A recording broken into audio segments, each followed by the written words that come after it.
Ya, bismillah. Assalamualaikum warahmatullahi wabarakatuh. Alhamdulillahilladzi arsala rasulahu bil huda wa dinil haqq liyudhhirahu kulli wa kafa billahi syahida syada la ilaha illallah wahdahu la syarika lah. Syada anna Muhammadan abduhu wa rasuluhu nabiyya ba'd. Wa bi sahri sadri wa yasri amri wa hlul 'uqdatam min lisani yafqahu qawli wa bi zidna ilman wa zukna fahman wa amalan taqabbalan amin ya Allah. Alhamdulillah, kita lanjut lagi. Kita masuk bab baru ya. Kita masuk bab wakalah gitu ya. Kita masuk bab baru yaitu bab wakalah. Jadi wakalah ini umum ya, bahasanya mungkin kita wakil ya, kita disebut akadnya akad wakalah gitu ya, wakil mewakili, babnya wakalah ya.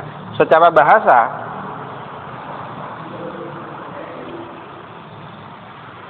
ya, yang namanya wakalah artinya melindungi.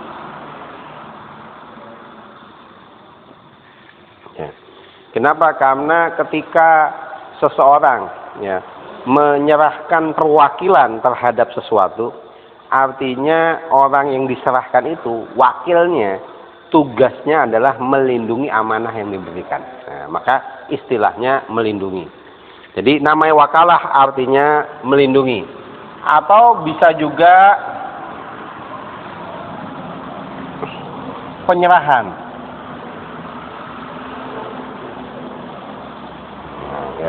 Ya, secara bahasa artinya melindungi atau bisa juga penyerahan. Kenapa? Karena yang namanya wakalah menyerahkan amanah, menyerahkan kewenangan.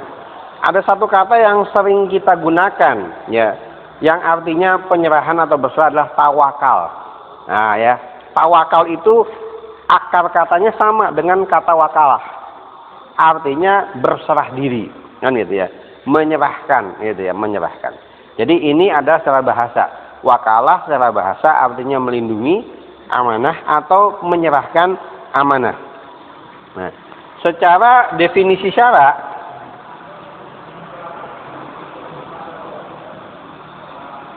nah ini yang cukup panjang gitu ya.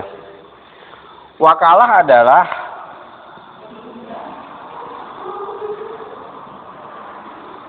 penyerahan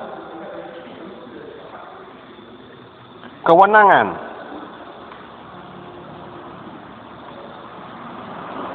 terhadap sesuatu yang boleh dilakukan sendiri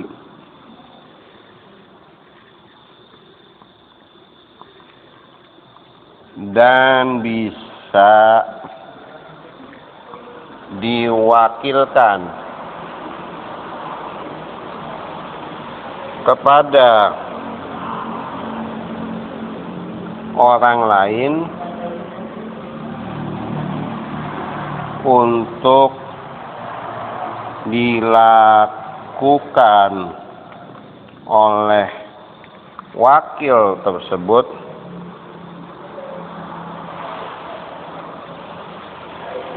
selama pemilik kewenangan asli masih hidup. Nah, panjang ya definisinya ya. Tapi ini definisi yang dibuat oleh para ulama untuk membatasi, untuk memberikan batasan. Jadi wakalah itu adalah penyerahan kewenangan, penyerahan amanah terhadap sesuatu yang boleh dilakukan sendiri. Ya. Kalau sesuatu itu boleh dilakukan oleh kita, maka itu boleh diamanahkan, boleh diwakilkan. Sesuatu yang nggak boleh kita amanahkan, berarti tidak boleh diwakilkan. Itu kriteria pertama, kan gitu ya. Kriteria pertama, sesuatu itu harus boleh dulu kita lakukan. Ya. Berjual beli, boleh kita lakukan, berarti boleh diwakilkan. Mencuri, ya gitu ya. Itu kan kita nggak boleh melakukan, berarti tidak boleh mewakilkan, gitu ya. Atau misalnya mengambil mengambil riba, itu nggak boleh kita lakukan, maka tidak boleh diwakilkan. Ya, yang seperti itu. Jadi yang namanya wakalah adalah perbuatan yang aslinya diri kita itu boleh melaksanakan. Itu syarat pertama. Syarat kedua, bisa diwakilkan kepada orang lain. Kenapa ada kalimat bisa diwakilkan kepada orang lain? Karena ada hal yang boleh kita lakukan, bisa kita lakukan, tapi nggak boleh diwakilkan kepada yang lain. Gitu. Apa contohnya? Contohnya misalnya berkeluarga. Gitu ya. Bergaul dengan istri. Boleh kita lakukan? Boleh. Boleh nggak diwakilkan? Gitu ya. Nggak boleh gitu ya. Nggak boleh. Jadi tidak bisa diwakilkan. Jadi syarat pertama kitanya boleh melakukan, syarat kedua adalah memang itu bisa diwakilkan, memungkinkan untuk diwakilkan. Misalnya ada nanti pembahasannya, ada hal-hal yang memang itu bagian dari kita lakukan dan itu nggak boleh diwakilkan. Misalnya contohnya ibadah, sholat kan satu yang kita lakukan, boleh nggak diwakilkan? Gitu ya, nggak bisa, gitu ya. Puasa diwakilkan, nggak boleh, gitu ya.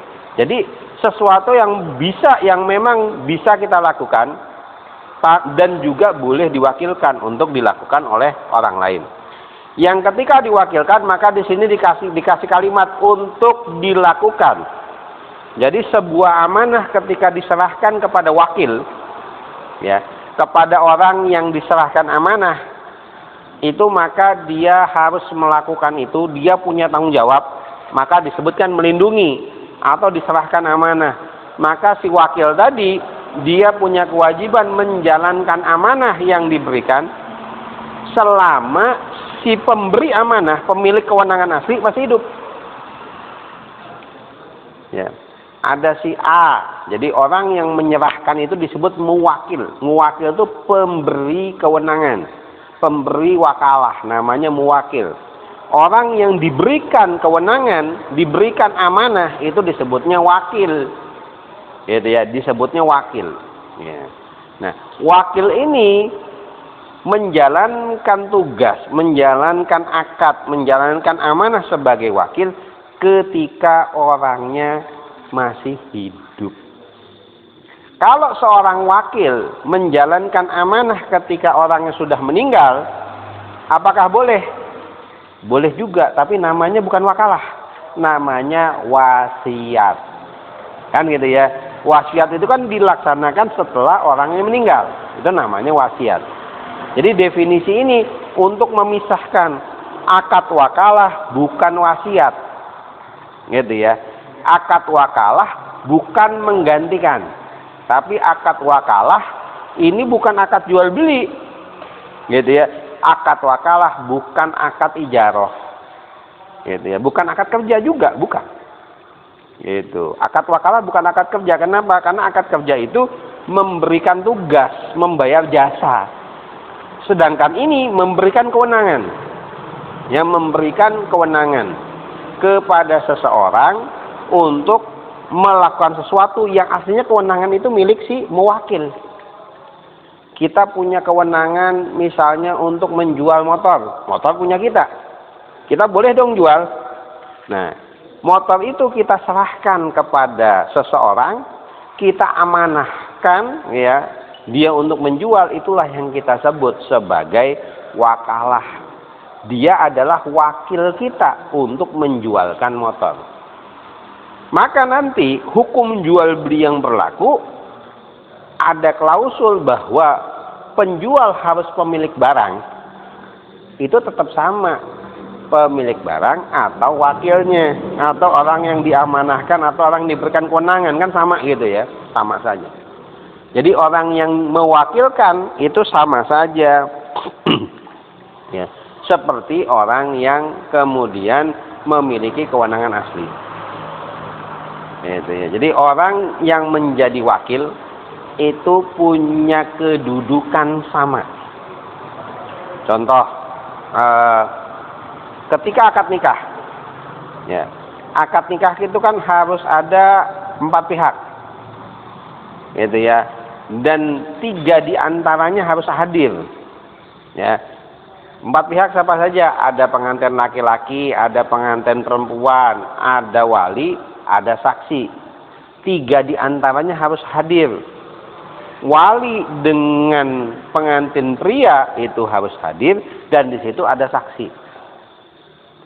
Itu boleh enggak walinya diwakilkan? Boleh.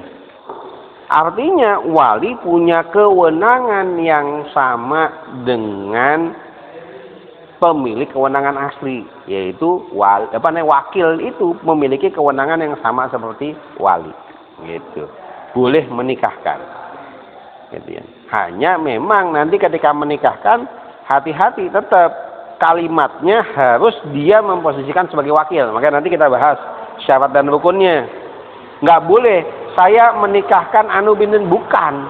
Karena yang menikahkan saya mewakili anu dan anu, ya, menikahkan. Nah, itu boleh, gitu ya. Jadi wakil jangan sampai salah. Begitu pula pengantin laki-laki boleh diwakilkan nggak? Boleh juga, tapi hati-hati kalimatnya. Ya, jangan saya terima nikahnya. Kalau saya terima nikahnya sama si wakil. Nanti jadinya kan begitu, bahaya gitu ya. Saya mewakili pengantin pria anu dan bin anu menerima nikahnya, kan begitu ya, gitu. Jadi jangan sampai salah, gitu ya. Maka memang harus hati-hati, gitu ya. Harus hati-hati ketika kita bicara wakalah. Akadnya itu menjadi penting karena kita bertindak sebagai orang yang mewakili pemilik kewenangan asli. Gitu.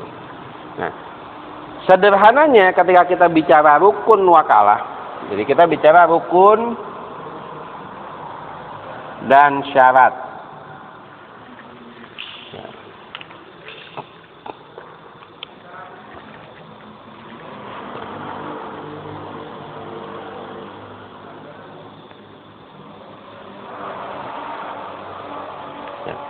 Rukun dan syarat wakalah secara rukun ini sederhana. Rukunnya wakalah cuma ada 4. Ya. Yang pertama ada muwakil. Ini pemberi kewenangan. Ada 2 namanya wakil.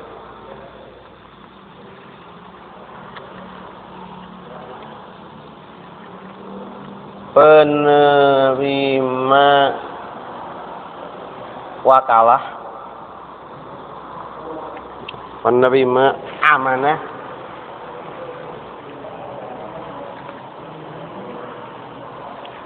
ini kita ganti aja bahasanya.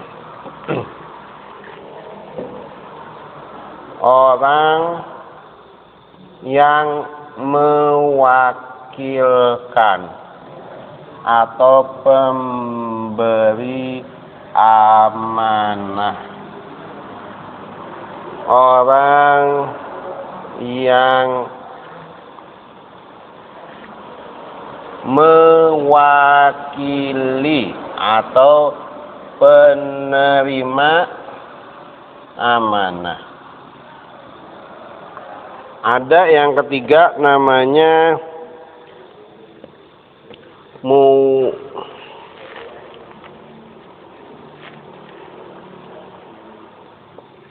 wakil fih. Ini sesuatu yang diwakilkan atau objeknya. Yang keempat adalah sigot atau lafaz akad atau ijab kabul. Oke. Oke. Rukun dan syarat wakalah itu nggak banyak, cuma 4. Yang pertama ada yang namanya muwakil, orang yang mewakilkan, yang menyerahkan amanah. Berarti kan orang ini aslinya dia yang punya amanah, dia yang punya kewenangan. Kewenangan ini bentuknya bukan hanya kepemilikan. Kalau dalam wakalah, kewenangan ini bisa bentuknya karena posisi. Orang punya barang, berarti dia punya kewenangan untuk mengelola barang. Seorang laki-laki punya anak perempuan, maka dia punya kewenangan sebagai wali, kan begitu ya. Itu namanya kewenangan. Ya, kewenangan bisa bentuknya kepemilikan barang, bisa bentuknya posisi juga bisa. Dan itu ada yang boleh diwakili. Secara umum boleh diwakili ketika memenuhi syarat-syarat tertentu, ketika nggak bertabrakan dengan ketentuan lain, gitu ya. Yang kedua, ada wakil, orang yang mewakili, penerima amanah. Nah, penerima amanah ini sesuai dengan definisi, memang dia boleh ya menjalankan amanah tersebut. Ya, boleh menjalankan amanah tersebut. Itu yang kedua, ada wakilnya, orang yang nerima amanah.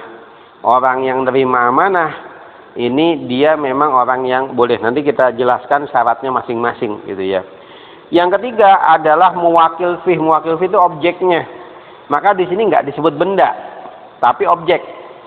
Kenapa? Karena bisa jadi yang diwakilkan itu bukan kepemilikan barang atau pengelolaan benda, tapi yang diwakilkan adalah kewenangan.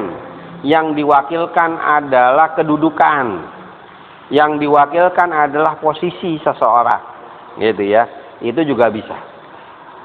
Itu maka kita sebut sesuatu yang diwakilkan, objek yang diwakilkan. Yang keempat adalah sigot. Sigot itu lafaz akad. Ya. Maka memang nanti harus hati-hatinya di sini. Ya.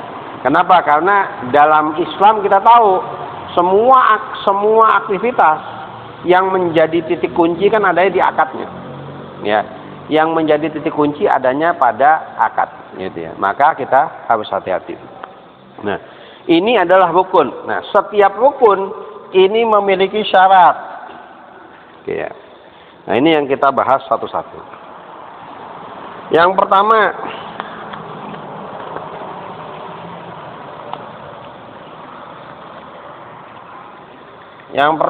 ini kita bicara syarat ya. Syaratnya muwakil. Apa syaratnya muwakil? Syaratnya muwakil pertama, dia adalah pemilik kewenangan.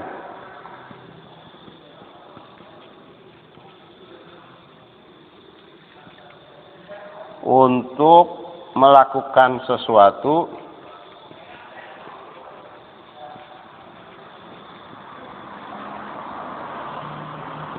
yang akan diwakilkan.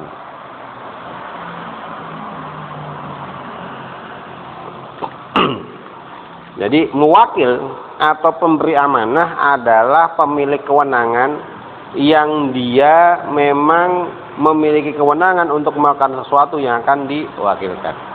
Maka dari sini kesimpulannya adalah orang yang tidak punya kewenangan di awal tidak bisa mewakilkan. Ya, orang yang tidak punya kewenangan di awal tidak bisa mewakilkan. Contoh misalnya ada orang gila. Orang gila kan nggak punya kewenangan. Maka orang gila tidak memiliki hak untuk mewakilkan. Kan gitu ya. Jadi orang yang bisa mewakilkan orang yang awalnya memang punya kewenangan tersebut. Ya. Nah, ini mewakilkan sesuatu yang diwakilkan. Contohnya apa? Di sini dikasih contoh, gitu ya. Anak yang mumayyiz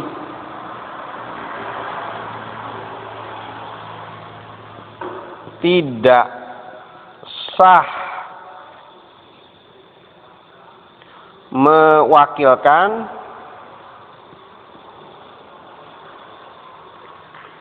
sesuatu yang tidak dimiliki kewenangannya.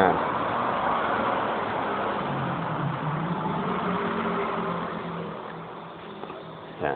Apa contohnya? Dalam kitabnya dicontohkan seperti cerai atau nikah.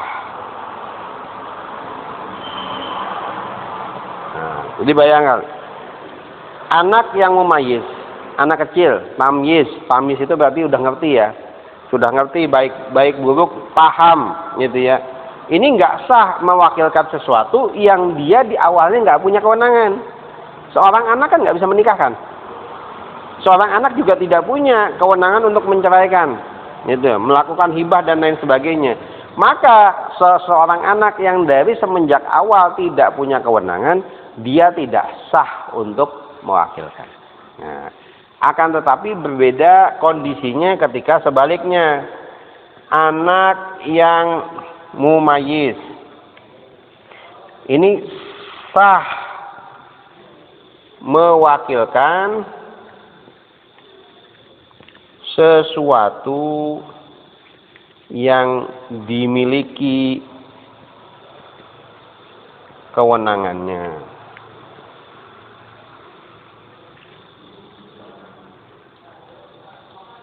Seperti jual beli. Nah, ya. Seorang anak boleh melakukan jual beli? Boleh. Anak yang tamyiz, yang mumayyiz kan boleh melakukan jual beli. Karena dia boleh melakukan jual beli, maka dia juga boleh mewakilkan jual belinya tersebut, gitu. Ya boleh mewakilkan. Jadi anak yang mumayyiz ini boleh mewakilkan nggak? Tergantung objeknya apa. Kalau itu sesuatu yang tidak dimiliki kewenangan, dia nggak sah mewakilkan. Tapi kalau itu sesuatu yang dimiliki kewenangannya, dia sah mewakilkan. Pertanyaannya kita kembali lagi, orang gila punya kewenangan nggak? Ada nggak sesuatu yang dimiliki kewenangan oleh orang gila? Sehingga ada kemungkinan orang gila boleh mewakili. Gitu ya. Nggak ada, gitu ya. Kalau untuk orang gila nggak ada. Sehingga orang gila nggak memenuhi syarat sama sekali, kan gitu ya. Atau di sini dicontohkan lagi,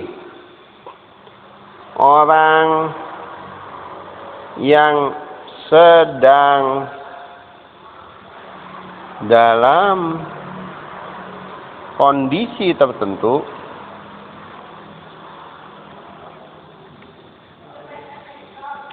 yang menghambat kewenangannya, maka tidak boleh mewakilkan.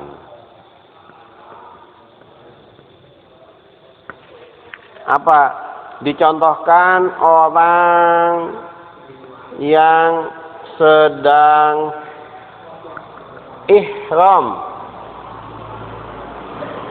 Ya, orang yang sedang ihram. Ya, baik ihram karena umroh maupun ihram karena haji, sama-sama kondisinya sedang ihram.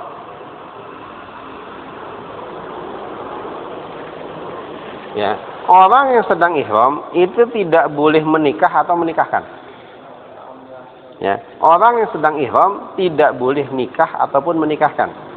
Berarti orang yang sedang ihram tidak boleh mewakilkan. Gitu ya. Orang yang sedang ihram itu nggak boleh nikah dan tidak boleh menikahkan. Jadi kalau perempuan atau laki-laki nggak boleh menikah. Kalau menikahkan masih laki-laki kan gitu ya. Maka orang yang sedang ihram tidak boleh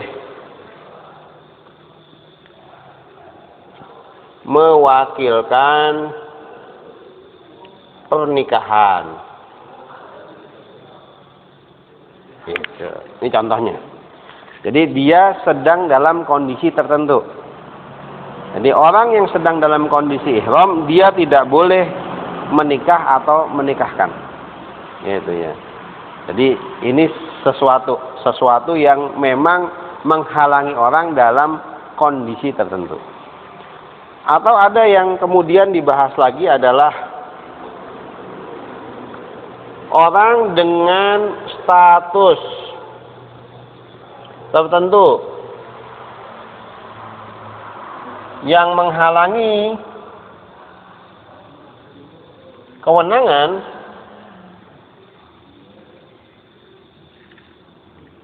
maka tidak sah mewakilkan.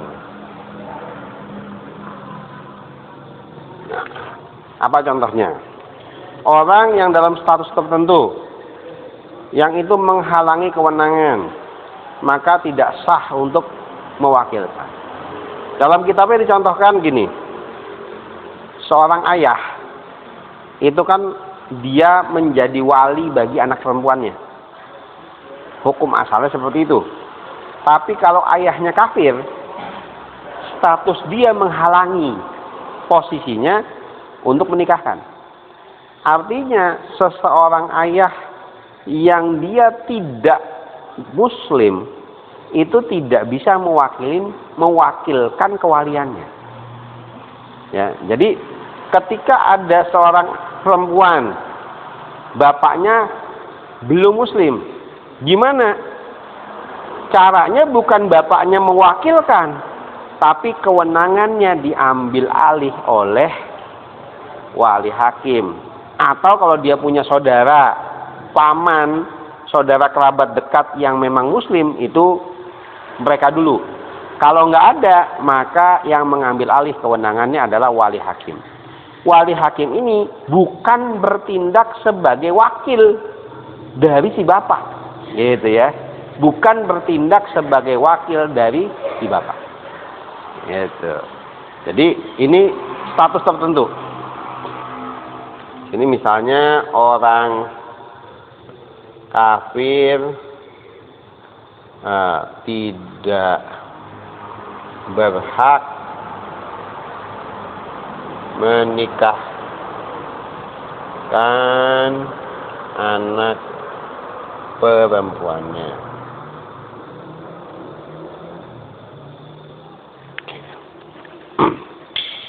Ini syaratnya. Gitu ya. Jadi ada status tertentu, kondisi tertentu, ada pilihan apa yang diwakili, objeknya itu mengikuti posisi orang yang melakukan. Kaidahnya memang adalah pemilik kewenangan. Jadi bahasanya bukan pemilik barang tapi pemilik kewenangan, karena urusannya bukan cuma hanya barang, gitu ya. Bukan hanya barang. Yang kedua, kita bicara wakilnya. Nah, wakil itu syaratnya apa? Yang pertama adalah orang yang berakal dan mengetahui apa yang diwakili. Nah, jadi seorang wakil itu harus orang yang berakal, akalnya genep, dan mengetahui apa yang diwakili. Nah, ini menjadi penting. Ya. Kenapa? Karena bisa jadi orangnya berakal tapi nggak paham apa yang diwakili. Itu misalnya ada orang memiliki motor tadi, minta tolong dijualin, gitu. Tapi ternyata wakilnya ini nggak ngerti cara jual gimana sih. Nah, itu nggak boleh.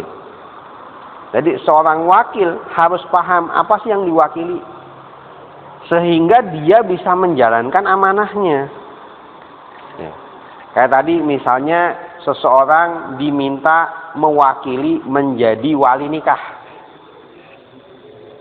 berakal, tapi nggak ngerti jadi wali nikah ngapain. Gitu, dan dia nggak kebayang sama sekali. Nah, ini nggak boleh, gitu ya. Ini yang nggak boleh. Kenapa? Karena nanti akan membuat masalah. Seseorang yang mewakili orang lain tanpa dia paham apa yang diwakili, bisa jadi akan merusak akad yang berikutnya.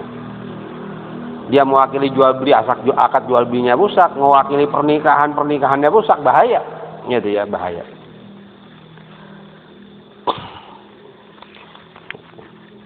Yang kedua,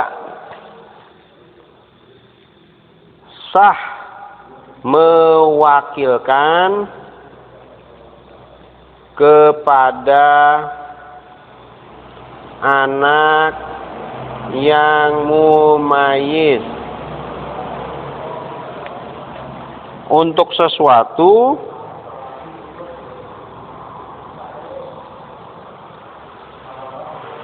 yang boleh mereka lakukan.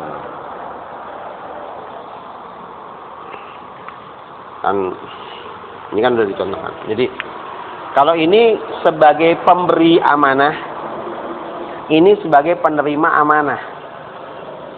Ya. Jadi apakah seorang anak boleh menjadi wakil? Ternyata boleh.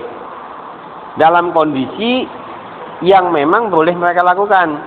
Salah satu yang paling umum adalah jual beli.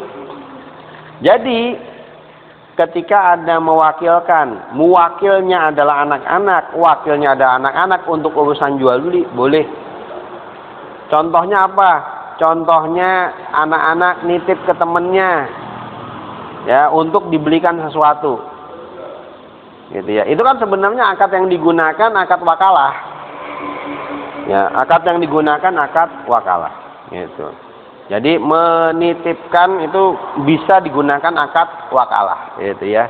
Jadi yang digunakan akadnya akad wakalah. Jadi tidak ada masalah seorang anak mewakilkan kepada anak yang lain ketika memang itu dalam bidang yang diperbolehkan, dalam objek yang memang diperbolehkan. Nah, syarat berikutnya, ini kan cerita wakil ya, orang yang diberikan amanah. Jika ada beberapa orang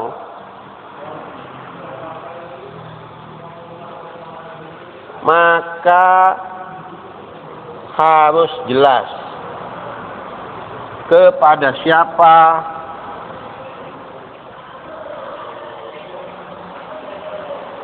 wakalahnya. Nah, ini kondisional. Ada seseorang di depannya 3 orang. Saya wakilkan ya, tolong ambilkan mobil. Tanpa nyebut siapanya. Padahal di depannya 3 orang. Nah, ini kan jadi masalah. Kenapa? Wong mobilnya 1. Berantem nanti rebutan. Kalau berantem rebutan saling ngambil mobil, kalau ketiganya nggak merasa untuk dirinya, wakalahnya juga salah. Maka ketika di situ ada beberapa orang, kan kalau ini mewakilkan pasti 1 orang. Ya kan, pemberi kewenangan pasti 1 orang. Gitu. Karena yang punya kewenangan 1 orang. Tapi yang diberikan kewenangan bisa lebih dari 1 orang. Ketika di situ hadir beberapa orang, maka harus diperjelas wakalah ini untuk siapa. Si A tolong wakilkan saya, clear, gitu ya.